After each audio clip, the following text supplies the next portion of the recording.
Olá pessoal, sejam bem-vindos a mais uma edição aqui do programa do Meeting Office. Hoje a gente está gravando aqui com um convidado especial, que é o Michel, da ZI Arquitetura. Michel, muito obrigado pelo aceite, pela participação. Eu vou pedir para você se apresentar e contar um pouco da sua trajetória na arquitetura. Seja bem-vindo. Muito bem, obrigado. Obrigado, Gustavo Naga. Umaê, obrigado pelo convite. Prazer estar aqui com vocês. Muito legal. Eu conheço, acompanho o programa de vocês, enfim, vejo sempre os convidados. Hoje é a minha vez de estar aqui. Estou super agradecido aí pela oportunidade de poder compartilhar um pouco da história, da experiência, enfim, do que a gente tem feito nos últimos tempos aí. Eu sou arquiteto de formação. Me formei pelo Mackenzie e desde cedo comecei a desenvolver minha carreira no segmento de design, de arquitetura, né? Passei por escritórios de arquitetura, por empresas do mercado imobiliário, de arquitetura, de construção. Dirigi companhias multinacionais de design aqui no Brasil e hoje fundei a minha própria empresa em 2021. Comecei... No meio da pandemia? No meio da pandemia. A gente montou a ZIEM para dar continuidade nesse trabalho, que na verdade é um trabalho novo, recente, mas que traz uma bagagem, um time que trabalha com a gente lá já há bastante tempo, né? Eu gosto muito de design, sempre gostei muito de arquitetura. E a gente gosta muito de pensar que o design, na verdade, contribui para os negócios, né? Então, a gente gosta também de negócio, de ver as coisas acontecerem, de ver as coisas crescerem, né? A gente não é uma empresa autoral, onde a gente tem uma assinatura, onde a gente tem uma marca de um traço. O que a gente busca trazer é a nossa inteligência, a nossa contribuição, o nosso conhecimento para elevar o negócio, claro. Enfim, os ativos dos nossos clientes. E como é que é você liderar uma empresa multinacional, uma empresa internacional aqui no Brasil? O que você aprendeu ou o que você ensinou? Até porque é uma operação gigantesca, né? O Brasil é um braço disso inserido numa companhia que vem de um histórico grande de grandes obras, né?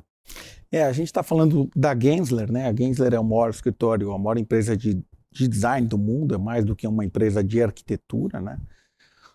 Eu tive a oportunidade de dirigir a Gensler do Brasil de 2017 a 2021, né? Quando a gente encerrou as atividades aqui no Brasil. Eu aprendi muito lá, mas foi para mim uma escola muito grande. Eu sempre gostei muito de design, de arquitetura, mas ali eu vi como é que aquilo ganha uma escala e ganha uma projeção ou uma potência muito grande, né? Imagine uma empresa que tem aí mais de 6.000 arquitetos trabalhando em mais de 50 escritórios no mundo todo. Então, se olhar nos Estados Unidos, passando pelas Américas, enfim, Europa, Ásia, enfim, você tem escritório nesses mercados todos, com diferenças culturais, com diferenças de mercado muito grandes, mas um fundamento muito forte, uma metodologia muito forte, baseada na contribuição, no papel do design para o negócio, para o cliente, na verdade, né? Então foi uma experiência muito interessante. Eu pude conhecer vários escritórios, trabalhar com vários escritórios da Gensler no mundo todo. A gente tinha uma operação aqui para clientes do Brasil, mas a gente também tinha a oportunidade de contribuir com projetos no exterior. A Gensler é uma empresa muito fluida e muito colaborativa, né? Quando veio a pandemia em 2020 ali, a gente já estava na pandemia, todo mundo foi correndo para casa ali naquela terceira, quarta semana ali de março, estava todo mundo em casa, né? E eu lembro bem do desafio dos nossos clientes, dos nossos colegas, todo mundo, como é que a gente trabalha agora e arruma laptop para todo mundo e tinha que fazer link e o Teams e aquela coisa toda. A gente já estava ali muito ambientado com isso tudo, porque era muito comum você ter essa dinâmica, essa colaboração em nível global já. Então, para a gente a gente nem percebeu muito a diferença no quesito tecnologia, porque é uma coisa que a gente já fazia. Incorporado, né? Mas foi uma época bastante interessante, assim, de muita colaboração, de muito aprendizado. E de muito desafio também, porque dirigir uma uma empresa multinacional de serviços no Brasil é um desafio pelo tamanho da nossa economia, pela maneira como se remunera design no Brasil, né? Enfim, Pois é. a gente tem aqui uma particularidade, um mercado que tem as nossas limitações também. Então, ao mesmo tempo, foi muito oportuno, assim, foi muito gostoso e bastante desafiador também. Isso vocês atendem clientes internacionais também? Hoje a gente tem, basicamente, naquela época, os nossos clientes eram multinacionais, eram grandes multinacionais, com contas globais, né? Embora, isso é interessante, é um comportamento que a gente percebe, né? Eu me lembro de atender várias contas, clientes globais da Gensler, mas quando chega no Brasil tem uma certa particularidade. O Brasil é muito particular, né? Quando as coisas chegam aqui, elas aterrissam de um jeito muito próprio. A maneira como a gente dirige os negócios, a maneira como o nosso mercado é competitivo, determina muito a forma como a gente trabalha, né? Então, essas empresas acabam tendo as suas preferências locais também. Então, é muito comum a gente ver empresas que têm grandes guidelines, grandes diretrizes de design, que quando chegam aqui no Brasil, a gente acaba adaptando isso para a nossa indústria, para a nossa economia. Você tem outros países na América Latina, por exemplo, que absorvem muito bem essas especificações, que trabalham muito bem com importação. A gente sabe aqui o quanto custa importar e o quanto a nossa indústria se desenvolveu também para evitar Pra poder isso. Então aqui a gente tem oportunidades diferentes para desenvolver design, né? Mas eram muitos clientes multinacionais, dos quais a gente ainda atende bastante como Zin. Hoje a gente segue atendendo, né? Mesmo em colaboração, quando a gente atua em colaboração com a Gensler, hoje a gente desenvolve projetos para esses clientes. Bom, essa operação te dá um know-how enorme, né? De ter uma visão do que um grande escritório, né, global, você consegue trazer para dentro da ZI já uma expertise com um diferencial muito grande, né? Para a gente foi legal, assim, acho que talvez o maior aprendizado que a gente teve foi uma coisa que eu sempre gostei, mas que eu vi ali, de fato, como uma metodologia muito bem definida de trabalho, que existe uma fase de estratégia que vem antes do design, né? Quer dizer, a fase de estratégia é a hora que você está capturando informação, formando a visão, definindo o que vai entrar naquele projeto, o que não vai entrar no projeto, né? E ali a gente pôde desenvolver uma metodologia que é bastante interessante, que é de estressar, de testar ideias no limite antes que elas virem projeto. Isso te dá uma possibilidade muito interessante de amadurecer rapidamente, de tomar decisões, de escolher os sims e também escolher os nãos para o projeto e fazer com que na etapa de desenvolvimento você consiga se focar no rigor, na qualidade daquela documentação, em fazer na consistência daquela documentação de projeto. Mas tendo já esgotado ou tendo amadurecido bastante as ideias e os conceitos, né? Então, são métodos e formas de você promover workshops e interações com o teu cliente que te permitem, de uma maneira muito multidisciplinar, muito holística, fazer escolhas da visão do projeto. E uma vez que você tem essa visão alinhada, é muito mais fácil esse projeto seguir num trilho. Então, né? Uma curiosidade, né? Nessa fase onde existe essa questão de você testar todas as possibilidades, tanto para o sim como para o não, estão envolvidos os facilities, RH?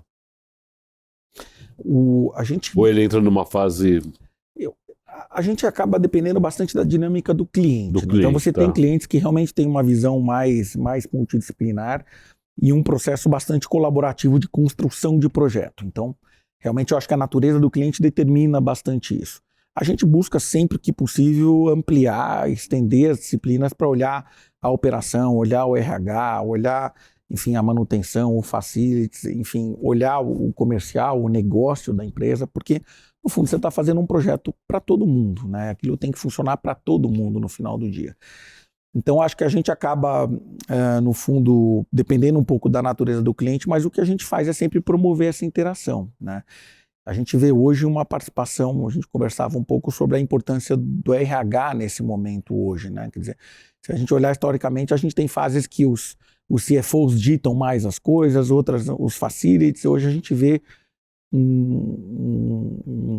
uma atuação bastante larga e a gente vê um RH muito preocupado hoje com retenção de talento, como eu torno aquele local, aquele escritório, aquele espaço de trabalho mais estimulante para quem vier ao escritório. Então a gente vê hoje, depois acho que principalmente da pandemia, a gente vê aí uma certa redefinição, onde não existe uma grande regra que vale para todo mundo. Na verdade, cada empresa tem um DNA, cada empresa tem uma postura. E o que a gente tem buscado é tentar explorar um pouco dentro dessas empresas, de fato, qual é a combinação, qual é a melhor combinação, né? Principalmente para testar essa combinação. Acho que ninguém tem uma fórmula completa, uma fórmula perfeita. O que a gente vê é que os espaços, principalmente os espaços de trabalho, estão ganhando uma importância bastante grande, né? Se a gente voltar alguns anos para trás, a gente falava muito de densidade, de eficiência do espaço, não que isso tenha perdido seu valor, mas hoje a gente olha muito para a qualidade desse espaço, qual é a natureza, quanto esse espaço é convidativo, ele é estimulante, quanto eu quero que o meu colaborador venha para o escritório, porque de fato ali ele elegeu aquele dia para trabalhar no escritório como um dia que vai ser rico para ele, onde ele vai encontrar pessoas, onde ele vai fazer as conexões dele, onde ele vai entregar o trabalho dele, onde ele vai produzir, inovar, criar alguma coisa. Então, o espaço de trabalho tem esse desafio todo e, na verdade, é fruto de uma construção conjunta dentro dessas várias áreas que tem dentro da empresa, né? Michel, deixa eu voltar um pouquinho para trás. O que é Gensler? Qual é a diferença de ação da Gensler com a sua empresa? A Gensler, eu dirigi a empresa até março de 2021, né? A partir de abril, os projetos foram transferidos para a Zien, a gente passou a operar como Zien aqui no Brasil, em colaboração com a Gensler. Então, até então, os projetos eram todos desenvolvidos e entregues pela Gensler. A gente basicamente manteve toda a estrutura, a gente está no mesmo escritório, no mesmo endereço, a gente cresceu de tamanho a partir de lá, inclusive. Mas a gente passa a entregar esses projetos como Zien em colaboração com a Gensler. E essa colaboração ela pode partir da própria Gensler, quando a gente pode atender um cliente global ou uma demanda que seja identificada por ela fora, como a gente mesmo convida a Gensler muitas vezes para participar de projetos, porque a gente entende que tem espaço para uma colaboração, para uma contribuição. E aí eu acho que é o lado mais interessante, quer dizer, uma empresa que com esse tamanho, que produz tanto, ela consegue, na síntese dos projetos, entender um pouco para onde estão as tendências. Isso é bem interessante. Quem conhece um pouco a empresa e quem puder ter a oportunidade de pesquisar um pouco, vai olhar ali que ela atua desde o design de produto até o design de cidades. Ela passou a ser uma empresa multidisciplinar, passando por todas as áreas de saúde, educação, entretenimento, real estate, mercado imobiliário como um todo, branding, tecnologia é uma área muito forte lá hoje dentro. Então, ela é uma empresa muito fluida, muito multidisciplinar. Então, no fundo, o que a gente busca é trazer um pouco o olhar, né? Esse olhar global, essa contribuição global em função de um grande volume de trabalho que, no fundo, aponta para algumas tendências para onde as coisas estão indo. Entendi. Acho que o desafio sempre vai ser a gente olhar o que está acontecendo, mas fazer isso funcionar aqui, porque não dá para você simplesmente copiar e colar. A gente precisa adaptar muitas dessas ideias para a cultura, para o nosso modo de fazer as coisas, de trabalhar e de viver. Então, é importante ter muito essa sensibilidade. Não dá para copiar e trazer uma fórmula pronta, mas a gente percebe uma oportunidade muito grande para essa contribuição. Colaborativo, né? No passado, até na questão quando ocorreu a pandemia, né, a gente conversava com alguns profissionais aí do segmento, tudo, né, alguns CEOs de empresa, e mais ou menos o discurso era uma coisa assim, né?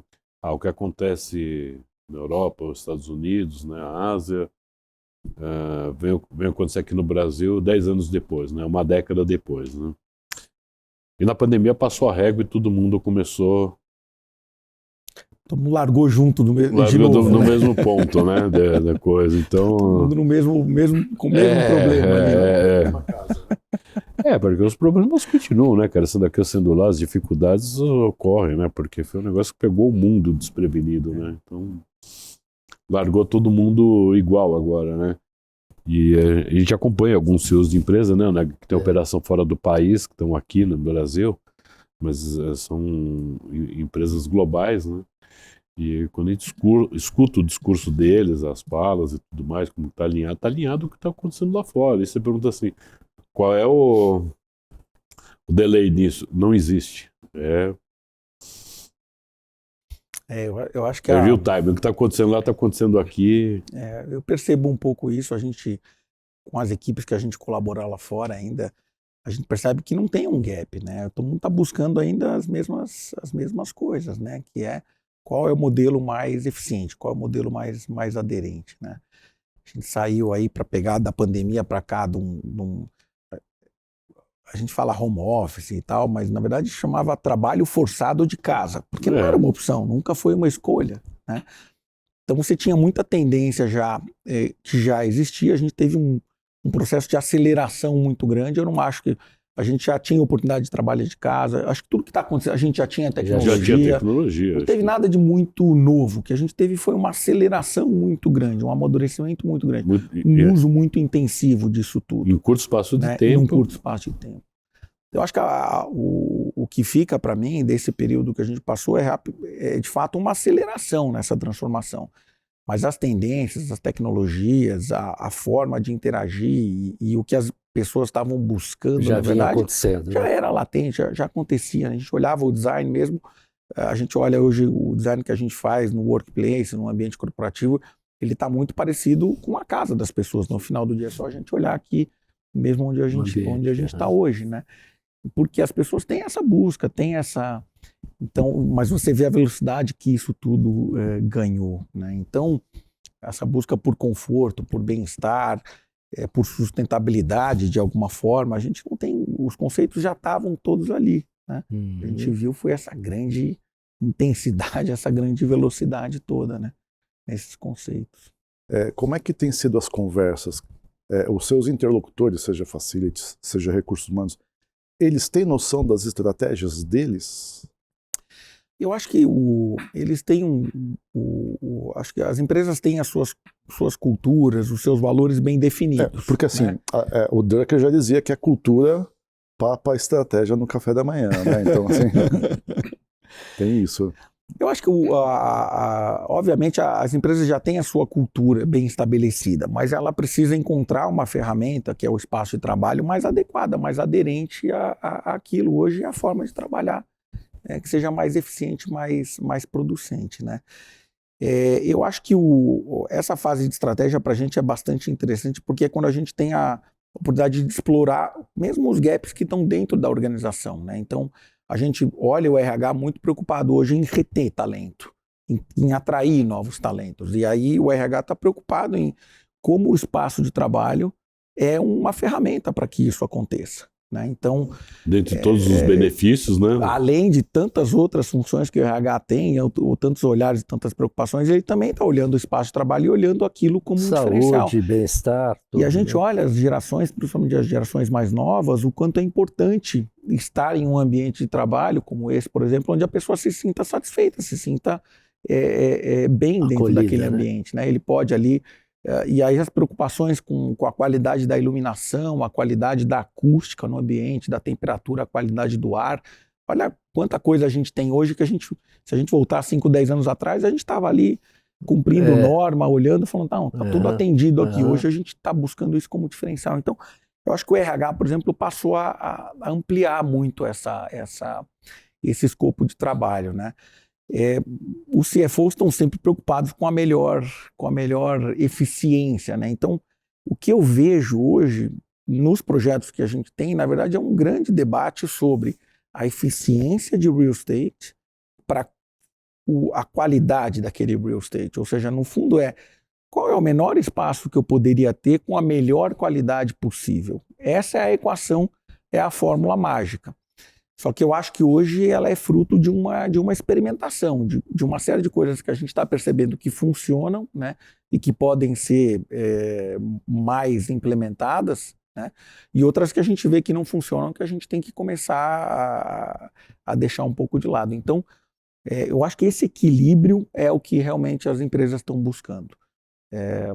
Qual a melhor qualidade de espaço para aquele realmente, para o tamanho que eu realmente preciso para a minha companhia. Acho que muitas empresas que optaram por reduzir muito footprint, devolveram muitos espaços. A gente vê hoje um pouco uma recuperação, uma certa retomada, né? Isso significa que sim, podia se fazer uma redução, mas essa redução também tem alguma certa consequência. Agora a gente está voltando a investir nesses espaços e deixá-los mais atraentes, mais atrativos, né? Então, eu acho que é esse balanço que é o balanço interessante que a gente pode perceber hoje nas áreas todas, nos nossos clientes hoje na busca, né? E a qualidade do uso desses espaços, o uso mais adequado, porque as empresas ainda batem cabeça, algumas, em relação ao trabalho híbrido. Curiosamente, hoje no elevador aqui, eu ouvi a conversa de duas meninas falando, nossa, terça-feira bateu não sei quantas pessoas no escritório, que não sei o que lá, quarta-feira tá ficando difícil trabalhar aqui.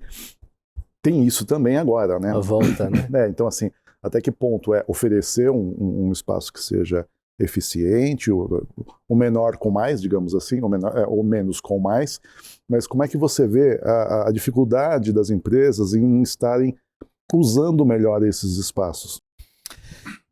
Eu acho que a gente está num processo de transformação bastante interessante, bastante rápido, né? Quando a gente começou a reocupar os escritórios, o que eu pude perceber é que menos empresas definiram uma política, né, de utilização desses espaços ou fixaram dias para que as pessoas estivessem lá. E muitas empresas optaram por deixar isso a cargo das equipes, dos líderes, né? Então, não existia uma grande política de ocupação do espaço, existia uma retomada, né, um incentivo para uma retomada mais branda, porque ainda havia uma preocupação, isso foi gradual, mas a hora que isso realmente se tornou uma diretriz, muitas vezes não veio acompanhado de uma política. O que a gente pôde perceber, e a gente tem feito consultoria e tem dedicado bastante energia para as consultorias, para exemplos, para um cliente, por exemplo, o que a gente tem na área de tecnologia, que tem um bom espaço de escritório para o seu headcount, mas que na ausência de uma política, o que acontecia? Terça, quarta e quinta o escritório estava super populado, né? Segunda e sexta o escritório bastante subutilizado, e os líderes, os próprios líderes que acabam promovendo a gestão dessa frequência com a equipe, estavam muito descontentes com o espaço de trabalho, por falar, olha, eu chego aqui na terça-feira e não tenho mesa à disposição, por exemplo, as salas estão ocupadas, enfim, está barulhento o escritório, tem que mexer, tem que fazer alguma coisa. A gente fez processo de change management junto a empresas para orientar, para mostrar as capacidades do escritório para os times, né, para que eles pudessem usar melhor esse espaço. Então, essa coisa da segunda e sexta e terça, quarta e quinta, a gente percebe, é muito forte, né? Eu percebo hoje as empresas começando a atuar e definir um pouco melhor essas agendas, e às vezes é mais top-down, por força da cultura da empresa, às vezes isso é um pouco mais orgânico, é um pouco mais bem construído. Então, a gente vê essa necessidade de um ajuste, de uma melhor utilização do espaço. E isso passa muitas vezes pela compreensão do próprio usuário, né? Vamos lembrar um pouquinho das primeiras tecnologias que a gente tinha de agendamento de salas, de monitoramento de mesas, né? Por exemplo, tem tecnologias que não davam conta de você marcar a posição ali durante menos horas durante o dia. Então era assim ou não durante o dia. Só que muitas vezes, se a gente olhar uma jornada de trabalho, eu sento aqui, fico meia hora com você, depois eu sento ali numa sala de reunião, depois eu não uso aquela mesa o tempo todo. Então, olha quanta tecnologia a gente tem hoje, até de monitoramento de espaços, né? Empresas estão se dedicando a entender como é o funcionamento, como é a circulação, os fluxos de ocupação e de circulação dentro das áreas de trabalho, para poder entender, no fundo, quantas mesas eu preciso ter, quantos espaços colaborativos eu tenho que ter, quantas mesas de reunião eu preciso ter, para que densidade, para que ocupação, para que frequência. Então a gente vê hoje uma preocupação das empresas em como otimizar a ocupação desses espaços. E a gente tem tecnologia, e eu acho que tem mais processos, inclusive processos de comunicação, para orientar e para disponibilizar esses espaços para os usuários, né? No fundo, são escolhas que eu faço. Eu venho para o escritório e uma parte da minha jornada eu vou passar de modos diferentes de sentar e de interagir com pessoas. O escritório tem que dar conta disso tudo, na verdade. Né? Quando você falou a gente tem tecnologia, eu já pensei assim, nossa, então você deve ter uma área de tecnologia justamente para resolver esse problema do cliente, né? Tipo, desenvolver uma plataforma, ou desenvolver alguma coisa que ajude. Teria isso também ou não? A gente está estudando bastante hoje como ajudar os nossos clientes a medir e a ler o que está acontecendo dentro do escritório. A gente não é uma empresa de tecnologia, a gente não é uma startup, mas a gente tem parcerias na área de tecnologia para poder fazer campanhas mais temporárias ou mais definitivas para poder informar o real estate da empresa, informar o facility da empresa e poder interpretar o que está acontecendo lá dentro. Então, fases de diagnóstico e fases de proposição de ações para poder otimizar essas áreas, né? O mercado é criativo, né? A gente vê mais empresas operando nesse mercado hoje, oferecendo produto, oferecendo serviço. A gente vai ver, na minha opinião, uma transformação bastante crescente nesse sentido, bastante um incremento nisso. E eu imagino que daqui a alguns anos, nenhuma grande corporação, uma grande empresa que tem um bom footprint de trabalho vai poder tomar decisões sem saber exatamente qual é a qualidade e a frequência e a maneira como os espaços são observados. Eu acho que esses dados vão influenciar bastante decisões de projeto daqui para frente. Porque isso no passado era no escuro, né? Era no achômetro, né? Era na mão, né? A gente ficava... Ainda a gente acaba fazendo isso de alguma forma, mas você ficava andando pelo escritório contando posição, olhando o que está acontecendo, ver se está ocupado, não está. Mas hoje você lê muito mais coisas, né? Você lê a qualidade do ar, você vê a qualidade da iluminação, ruído, frequência, circulação, você vê bastante coisa. É claro que isso não resolve, isso é um dado a mais, mas certamente isso contribui muito. Passa a contribuir cada vez mais. Você já é naquela fase de estratégia que você já começa... você já tem uma assertividade maior na entrega, né? Sem dúvida, sem dúvida. Em relação ao valor do design, assim, os clientes entendem o valor do design ou é assim, porque é legal? O que ele agrega? Eu tenho uma convicção, né, sobre o valor do design, mas eu acho que a gente tem aqui, nos nossos mercados que são mais desafiadores e competitivos, um desafio a mais que é conseguir remunerar por design. E quando eu olhar design, assim, eu vou colocar tudo ali. Vou colocar o planejamento também. Nós não somos os melhores exemplos de planejadores, né? A gente parte muito rápido para a execução, a gente tem uma capacidade muito grande de implementação, né? Eu acho que nós aqui temos um mercado que é bastante competitivo e muito, muito eficiente nesse sentido. Mas também, historicamente, eu acho que nós não temos o melhor repertório de planejamento, né? Vamos chamar assim. Então, talvez a gente planeje menos e execute mais aqui. Se você vai para alguns outros mercados, a gente vê lá uma preocupação com planejamento, com amadurecimento de ideias, de projetos, depois uma fase de implementação mais certeira. A gente também muda muita coisa durante a implementação aqui, né? Então, eu acho que está amadurecendo e com isso eu acho que o mercado, os nossos clientes passam a entender também o valor do design, né? Você consegue, de alguma forma, começar a mensurar isso e ele consegue perceber no final do projeto se aquilo contribuiu ou não contribuiu para ele, né? Eu gosto da ideia de que o design tem que contribuir para o negócio, né? E no final ele tem que ser, de alguma forma, mensurável. A gente tem que poder aferir aquilo lá. E eu acho que os clientes, no final, conseguem perceber se aquilo funciona ou não.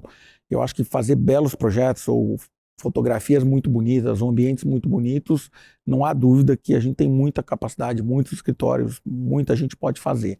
Mas, de fato, a nossa preocupação aqui é olhar para a aderência das ideias, para ver se aquilo funciona, se aquilo interessa e se aquilo pode ser repetitivo e se aquilo pode beneficiar cada vez mais nossos clientes. A gente é muito preocupado com isso. Michel, uma pergunta.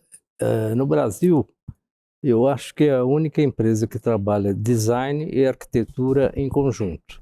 Aliás, dando uma ênfase ao design na arquitetura, né? E é fato, no Brasil só vocês atuam com com essa proposta de Eu acho que design e existem arquitetura? empresas de design no Brasil não é uma coisa muito comum. A gente tem escritórios de design, estúdios ou organizações maiores ou melhores que conseguem desenvolver bastante, desde produtos até a arquitetura como um todo, né? O design, se a gente olhar de uma maneira bastante holística. O que eu acho que o que uma Gensler consegue fazer é fazer isso com uma escala e com uma escala global, principalmente, né? Então, você tem aí entre 3 e 4 mil clientes ano contratando uma infinidade muito maior de projetos e dessas escalas todas, né? Então acho que é difícil achar uma empresa que consiga se preparar e consiga entregar nessa dimensão toda. Mas eu acho que a gente tem uma escola muito boa de design aqui no Brasil. A gente tem um período, uma herança muito boa de um período modernista aqui, por exemplo, que ditou muita coisa, que influenciou muito o design no mundo todo, inclusive, né?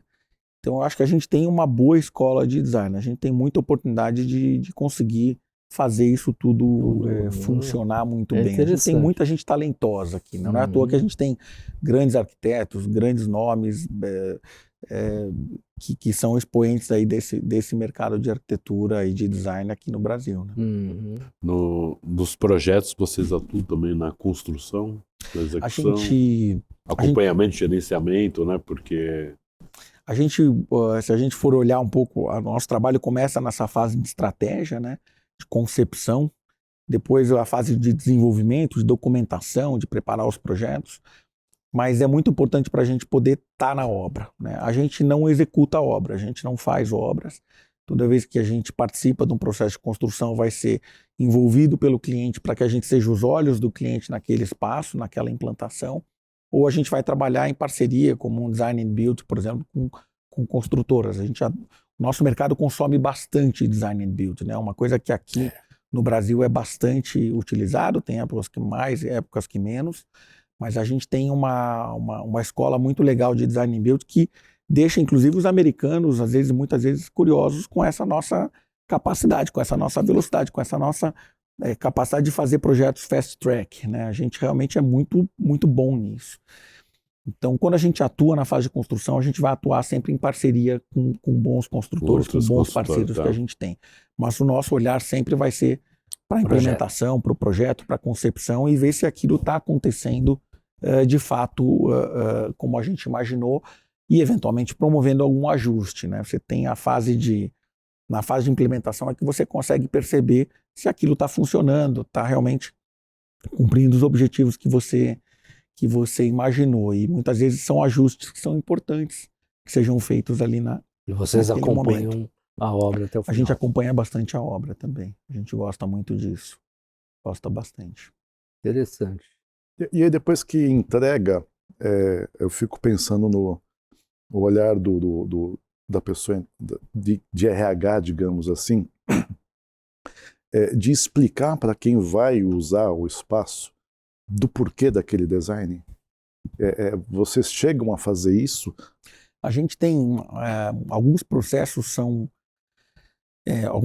de projeto são acompanhados um pouco mais cedo ou um pouco depois por processos de comunicação ou de change management, né? que são serviços que a gente vê como necessários no mercado para que justamente o usuário ou quem promove a utilização daquele espaço possa entender e explorar todo o potencial daquele espaço. Então, é bastante importante que você consiga ofertar esse espaço de trabalho, mas que as pessoas possam conhecer também o que está sendo disponibilizado. Que aí é o valor do design, boas escolhas, exatamente. Então, eu acho que aumentar o repertório e contar um pouco a natureza, a origem dos projetos é bastante importante. A gente está hoje desenvolvendo um projeto conceitual para um grande varejista no Brasil, e a gente estava justamente há poucos dias atrás numa grande sessão de visioning, de exploração de ideias, discutindo um pouco o quanto o vendedor, o partner dele dentro da loja conhece a origem do projeto, como é que o projeto foi concebido, feito, por que aquele produto está sendo disponibilizado naquela hierarquia, dentro daquela organização. Ele sabe vender muito bem, mas ele não sabe exatamente por que aquilo está daquele jeito para ele vender. e o quanto a gente consegue, a partir da consciência que esse vendedor passa a ter da origem do projeto, explorar melhor a venda dele e contribuir melhor com a venda dele. Então a gente está montando hoje um processo junto com esse varejista para fazer um treinamento para as lideranças, para que todos os colaboradores de loja, os associados de loja, possam saber da onde veio o projeto. E aí realmente usar isso como uma ferramenta também a mais para fazer conversão, para fazer venda, né? Então esse, por exemplo, é um exemplo do que o design, no fundo, dentro de uma loja, ele tem que se transformar em conversão, tem que se transformar em venda, né? Então não há dúvida que ele tem esse papel fundamental. E a gente pode fazer isso na concepção, na implementação, mas também na comunicação daquilo, né? Nós falamos até sobre isso, né, no programa que a gente gravou anterior, né, sobre a questão de lojas, né, retail, né? Então, varejo, né? O varejo como um todo, né? Vocês têm grandes projetos também na área de hospitalar, hotelaria, como é que... A gente tem projetos das diversas disciplinas. Saúde, a gente tem feito algumas coisas de menor complexidade. Saúde é um campo bastante específico, eu gosto bastante de saúde, mas existe um cluster de saúde aqui, uma certa barreira de entrada, muitas vezes, que é para você realmente entrar na área de maior complexidade, né? Então a gente acaba ficando, às vezes, nas áreas mais ligadas à hospitalidade na saúde. Mas a gente faz também na área de aviação, enfim, na área de hotelaria. Educação, a gente tem escolas também, a gente está desenvolvendo projetos interessantes na área de educação. E bastante do mercado imobiliário no que diz respeito ao uso misto, né? Hoje a gente tem uma tendência muito forte de empreendimentos de uso misto no nosso mercado imobiliário, nos grandes eixos aqui.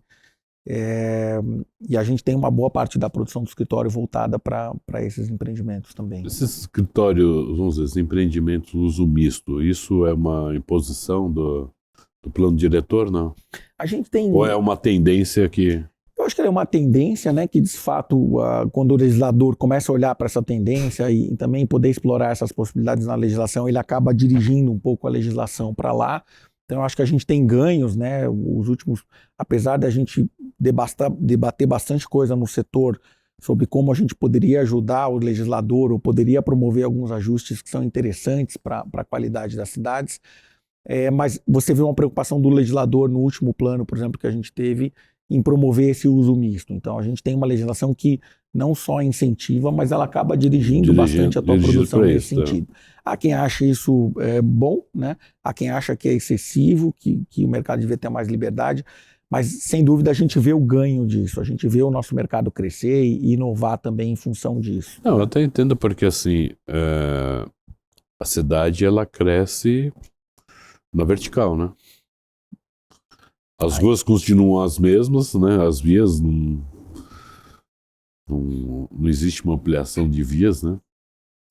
Então você acha que eu particularmente entendo da seguinte forma: legal, você está construindo um edifício aqui de uso misto,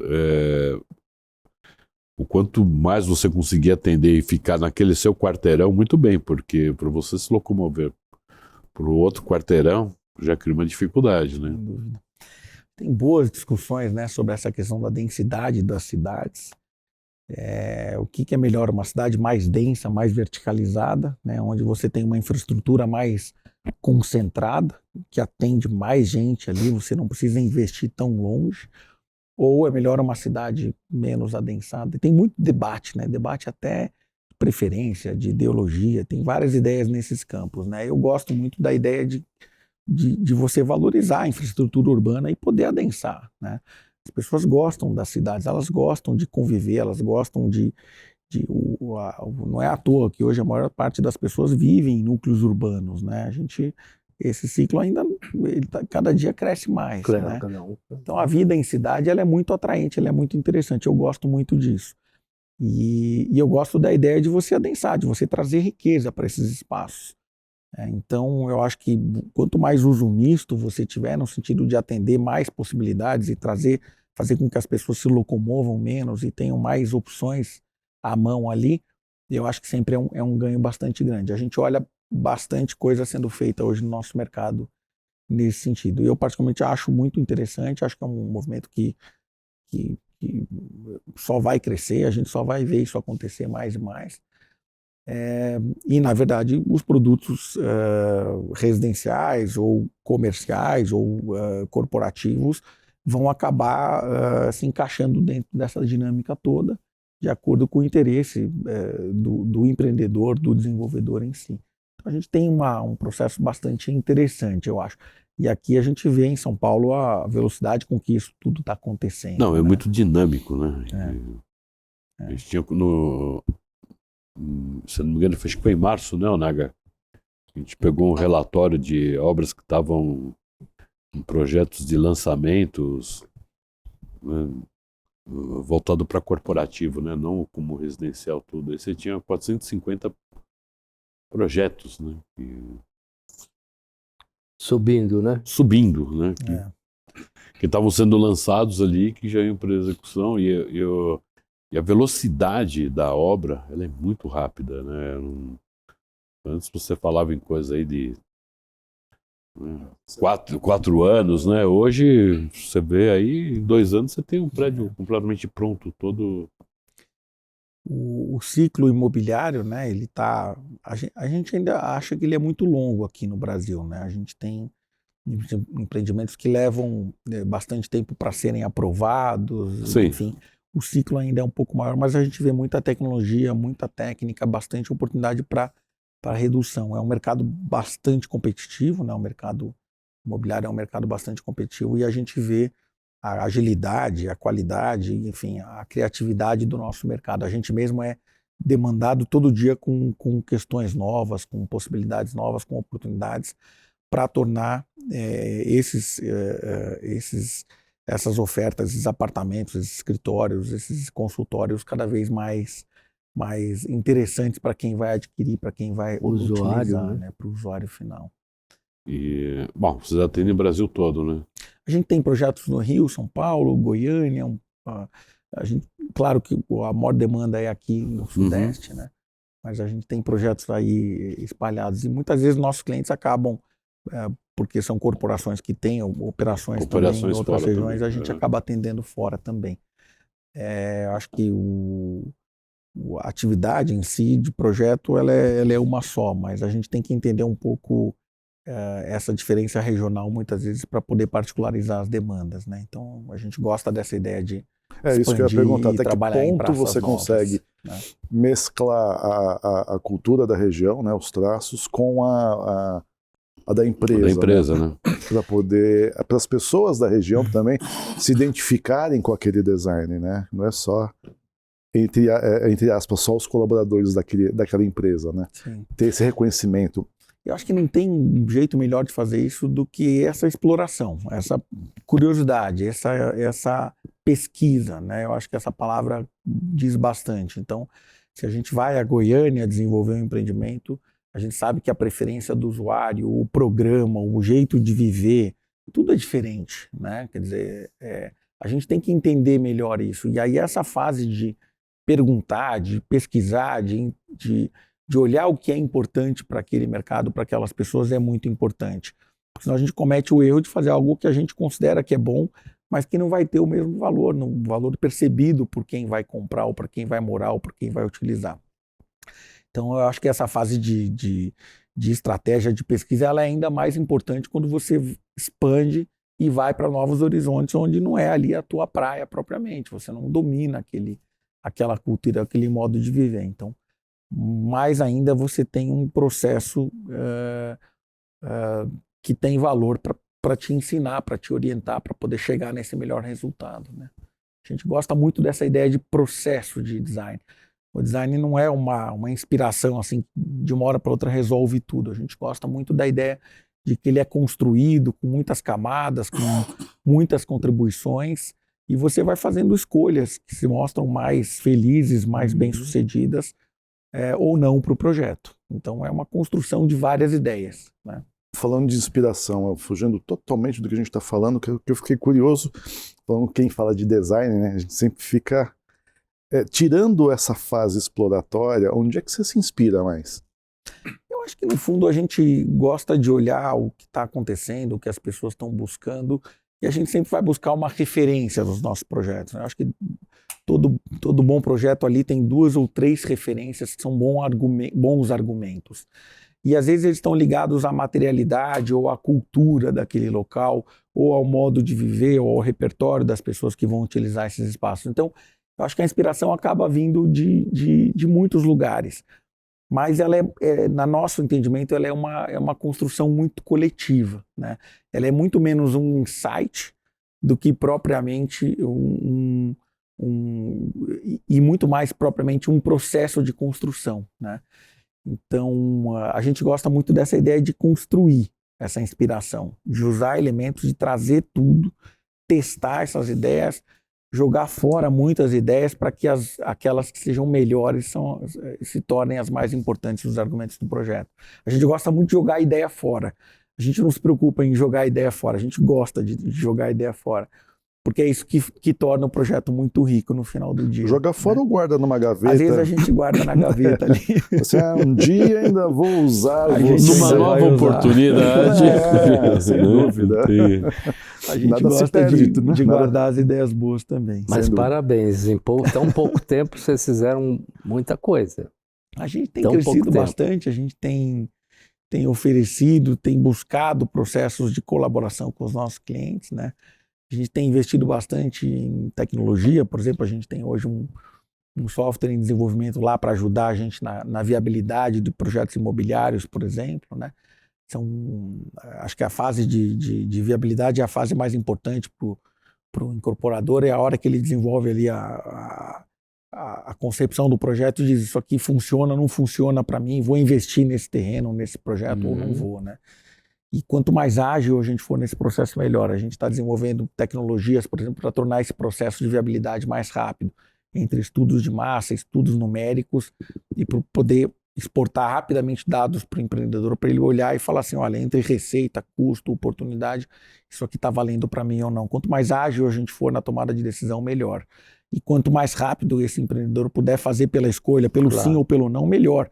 Porque se aquilo não prospera, quanto menos energia você gasta, mais rápido você descarta, melhor, né? Melhor não deixar para fazer isso muito na frente. Então, a gente tem crescido bastante, sempre muito curioso em como trazer valor e como melhorar aí a operação dos nossos clientes, né? Muito bem. Bom, a gente está chegando ao final do bate-papo. Ao fim aqui no nosso bate-papo. Não, é que flui tanto, né? Rápido, né? Flui tão rápido a coisa, com bastante informação. Mas eu gosto de encerrar sempre perguntando, né, ainda mais para quem é do segmento, o que é arquitetura, né? O que é ser arquiteto, né? E cada um tem a sua opinião. Eu gostaria de ouvir a sua. Eu acho que a arquitetura, eu gosto muito de arquitetura. Eu escolhi a arquitetura desde muito cedo e eu nem sei bem porquê, mas eu não me lembro de ter buscado outra coisa na vida. Eu sempre gostei muito de arquitetura e desde muito cedo mesmo, eu falei, eu vou ser arquiteto. E eu acho que você tem a oportunidade, eu gosto muito de design, né? A gente gosta do belo, gosta de construir coisas bonitas e de fazer com que os espaços e os lugares que a gente viva sejam cada dia mais agradáveis. Então, acho que a busca pela beleza é bastante importante, sem dúvida tem uma componente muito grande. Mas eu não tenho dúvida também que isso pode ser feito com bastante construção coletiva, ou seja, você pode olhar o que está acontecendo na moda, no cinema, na arquitetura, e aquilo tudo influencia um modo de viver que você acaba representando dali para frente. Então, acho que a gente tem uma oportunidade muito bonita de preparar os espaços onde as pessoas vão viver, a gente tem uma responsabilidade muito grande, e eu acho que a arquitetura é poder criar uma visão que possa ser depois implementada e vivida e experimentada pelas pessoas de uma maneira muito positiva. Então, acho que a gente tem um legado que a gente faz, costuma durar bastante, a gente faz um edifício que fica ali 30, 40, 50 anos, às vezes muito mais. Muito mais até. Então, a gente tem uma oportunidade e uma responsabilidade muito grande nisso. Eu gosto muito dessa área, não me vejo fazendo outra coisa. Perfeito. Michel, obrigado pela sua participação. Obrigado, Michel. Eu agradeço. Guma, obrigado. Onaga, obrigado. Foi um prazer. Bom, obrigado a vocês que têm nos acompanhado aqui no programa. Estamos aqui hoje no Orquilab da Cavalete, né, com o apoio da Cavalete, fazendo mais uma edição desse programa. E para vocês que nos assistem, acompanhem, se inscrevam no canal do YouTube, do Office Connection, e façam sua inscrição lá para receber sempre as novidades e os novos programas que vêm para o ar. Muito obrigado e até o próximo programa.